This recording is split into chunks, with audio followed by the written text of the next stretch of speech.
ಮತ್ತು ಸಮುದಾಯದ ಸದಸ್ಯರಿಗೆ ಉದ್ದೇಶದಿಂದ ನಾನು ಸದಾ ಜಾಗರೂಕತೆಯಿಂದ ಮತ್ತು ಜವಾಬ್ದಾರಿಯಿಂದ ವರ್ತಿಸುತ್ತೇನೆ.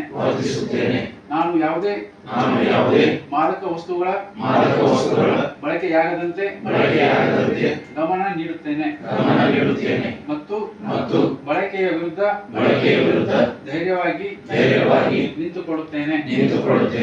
ನಾನು